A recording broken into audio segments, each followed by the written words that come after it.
YouTube friends. It's Monday, the 5th of February 2017. I'm Doc Eon, and I'm going to show you some progress on my painting. I've actually done two of these models that I started a long while ago. Here's one of more of the pirates from Reaper Miniatures, female pirate, and also from Reaper, a sea elf.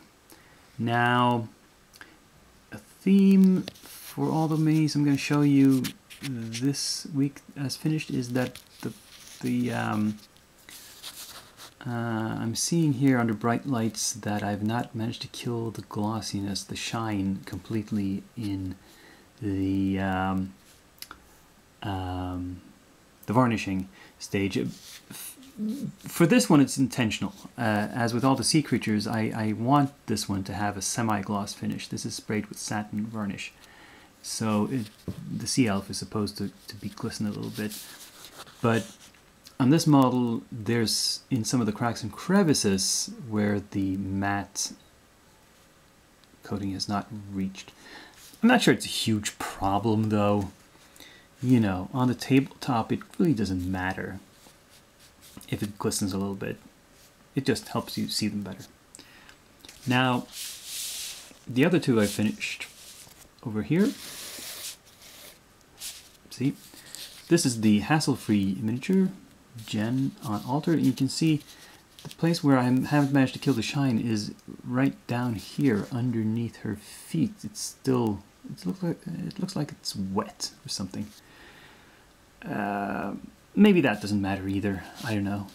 But I wanted the stone to be relatively matte while there was some sheen to her skin.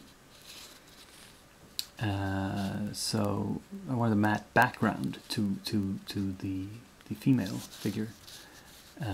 So I might continue working on it.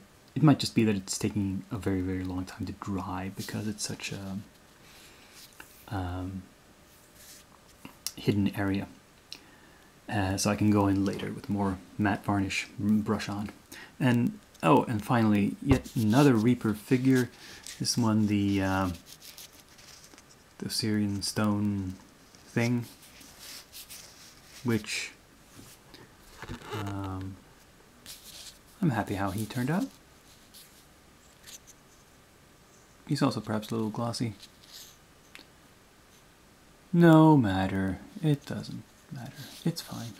So, these are the finished crew for this week. And here we have the current projects. I thought I'd start with the newest ones. We have the Parangalan, who's simply primed, and the base has gotten the base coat. The half-ogre Mjolnir has gotten a few more base coats, but mostly just priming. And you can see he's a very nice dynamic sculpt. There's a lot of implied movement in this figure. That's why it's so many pieces. It's impossible to do in one piece. I hope you'll agree that he looks very, very good.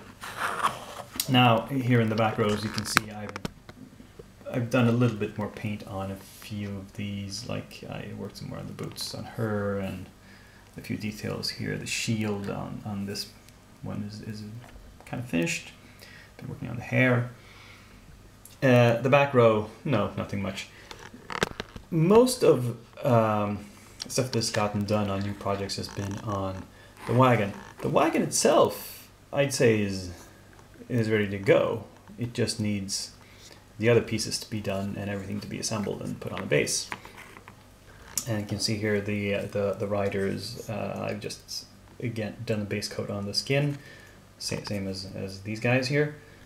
I had some orange left over from something else, and so I decided, well, I'd paint his pants orange. Now the horse it looks really splotchy, I think. Right now that's because I'm trying to cover over the original base coat. The original base coat, I used what looked in the bottle like a flat brown color. It was heavy brown from Vallejo Game Color, the extra opaque. But it came out on the model with a very strong tinge of green.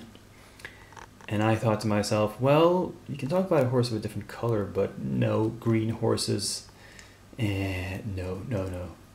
I don't think that's good. So I'm laying down a new base coat, and I'm having to do several layers. I've only done one, maybe 1.5 layers so far to get some other tone onto it. And yeah, I'm hoping by next week to finish the oldest ones, the 2 pirate ladies here and the 2 sea monster ladies.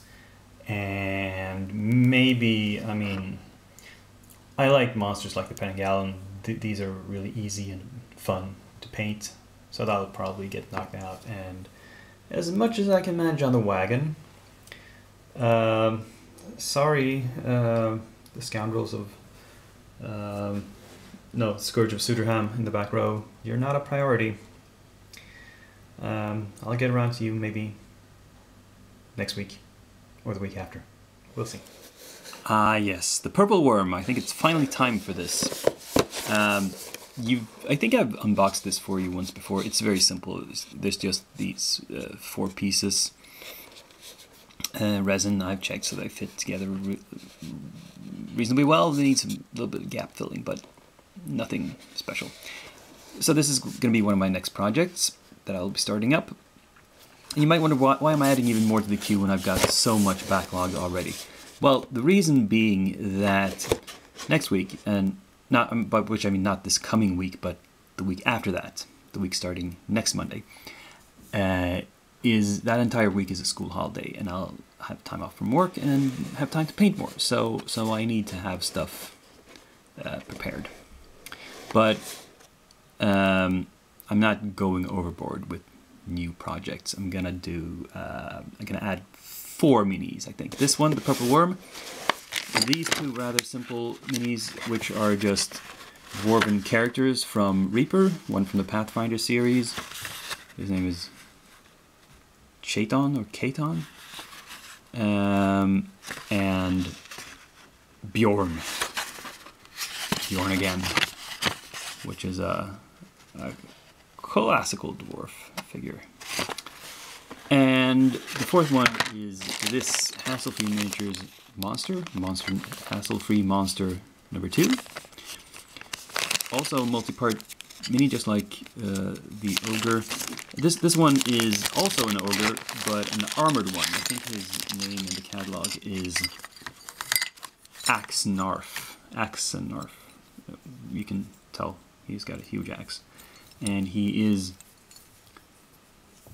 fully armored in plate mail. You see, so this one is less complex. It's the body with the left arm. He doesn't have a shield because he's using a cestus.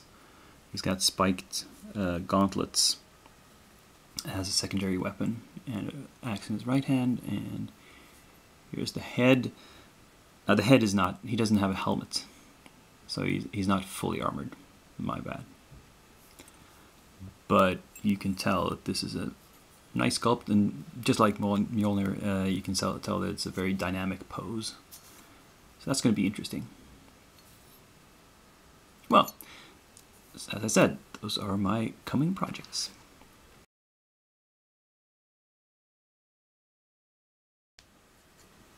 And this week's new arrivals are, as you can see, from ReaperMini.com. And this is an order I placed before Christmas. This is part of their Christmas deal where if you order for, I thought it was $40 or $50 at least, one day you got a special bonus mini for that particular day. Let's see. And, whoops. Whoa. The bonus mini in this case was the Yule Treant.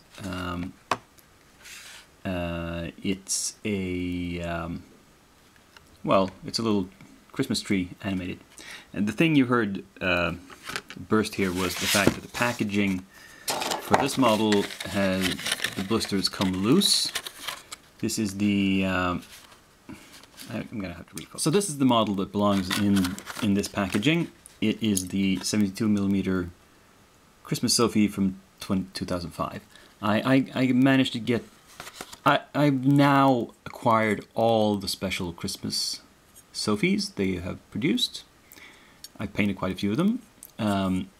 But what I got in this package was all the remaining ones, and they're all larger scale. So this one is really, really big. As I said, 72 mil, which is not something I've really ever painted before.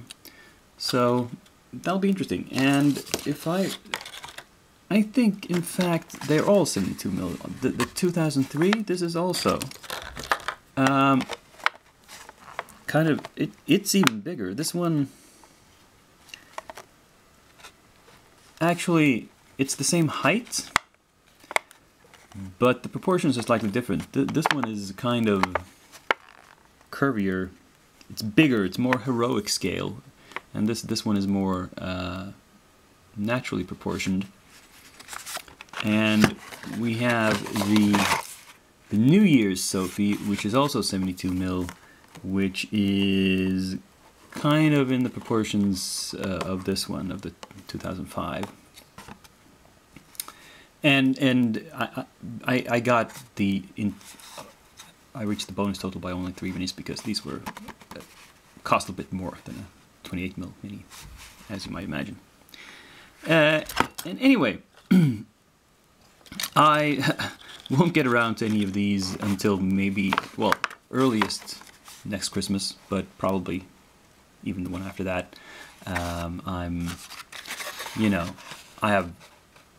I have a large collection of Christmas-themed minis, and I paint some of them each Christmas time, but not all of them.